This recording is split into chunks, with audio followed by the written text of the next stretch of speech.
Chegamos à conclusão do nosso livro Mães Intercessoras, Conquistando o Coração dos Filhos através da Oração, de Hernandes Dias Lopes. Deus está procurando mães intercessoras, pais intercessores, reparadores de brechas, guerreiros de oração. Gente que não abre mão de ver os filhos salvos, cheios do Espírito e usados valorosamente pelo Senhor. Certamente, essa é uma nobilíssima missão. Na verdade, a maternidade e a paternidade constituem uma das mais sublimes missões da humanidade e uma das mais complexas. Há muitos homens e mulheres que ganharam notoriedade na sociedade e perderam seus filhos. Galgaram os degraus da fama e do sucesso e sofreram derrotas fragorosas dentro do lar. Há aqueles também que jamais subiriam ao pódio da fama, mas construíram famílias sólidas e edificaram relacionamentos saudáveis dentro do lar. A Bíblia aponta vários exemplos de homens que foram grandes líderes e tornaram o seu nome célebre, alcançaram vitórias retumbantes contra seus inimigos e figuram entre os nobres na constelação dos grandes deste mundo, mas fracassaram rotundamente no campo da família.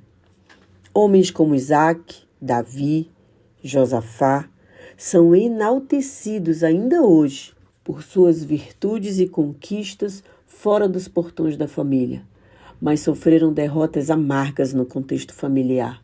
Ser pai ou mãe não é uma missão simples.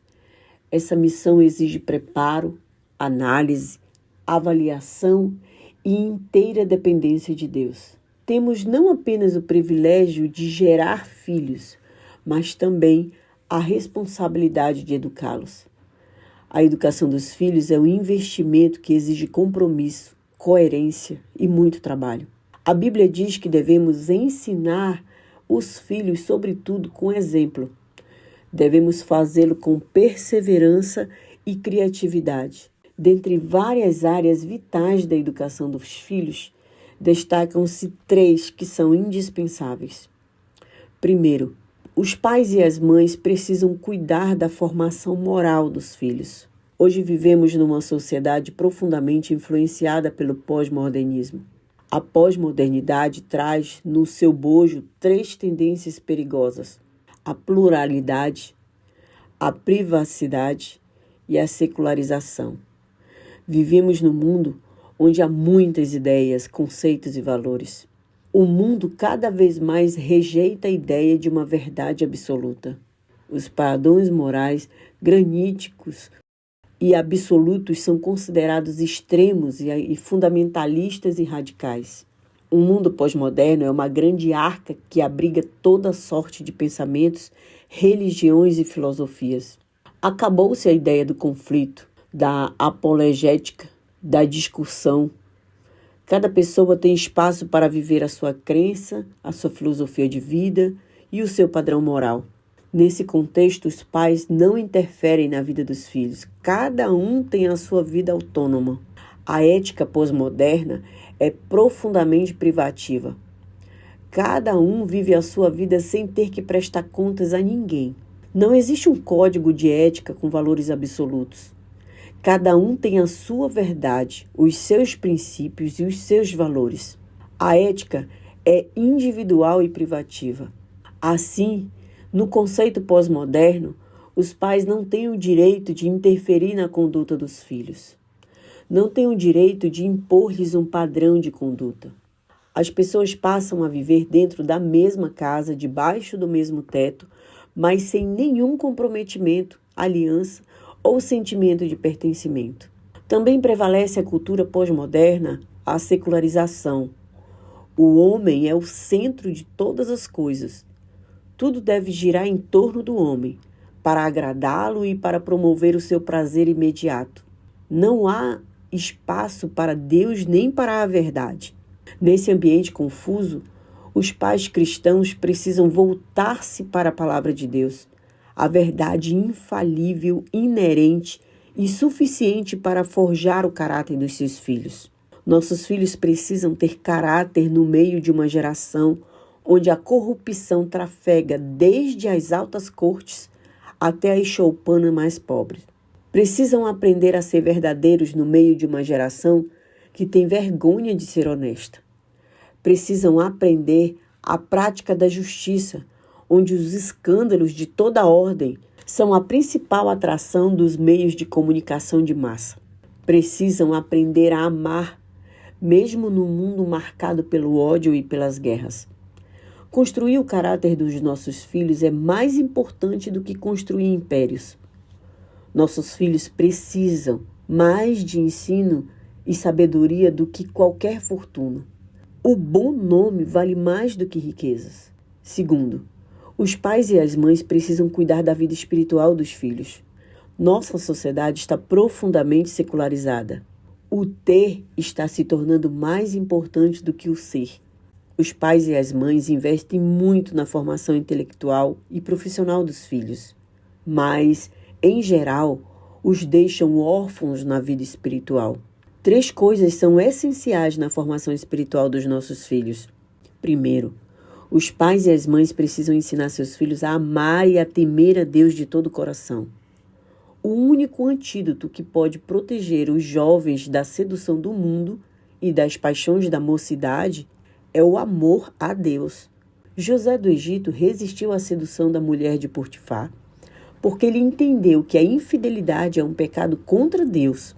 A consciência de que a maior malignitude do pecado é atentar contra a santidade de Deus é o que nos livra dos laços do pecado.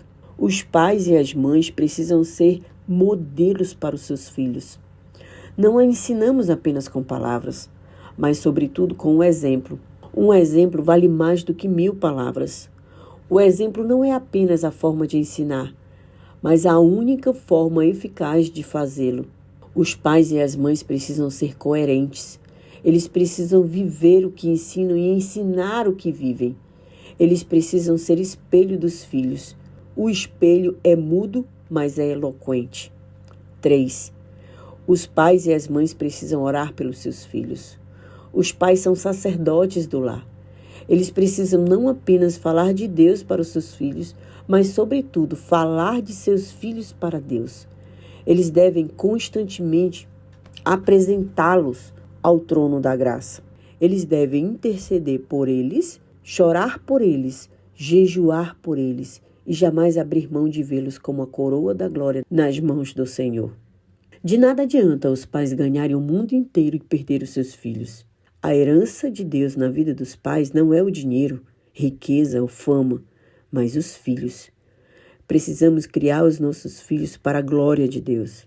Eles devem ser mais filhos de Deus do que nossos. Nenhum sucesso compensa o fracasso dos filhos. Finalmente, os pais e as mães precisam cuidar da vida relacional dos filhos. É triste constatar que há conflitos de geração dentro da família. Os pais não conseguem falar a linguagem dos filhos. Os filhos não conseguem compreender os seus pais. Há intransigência, indiferença e distância nos relacionamentos dentro do lar.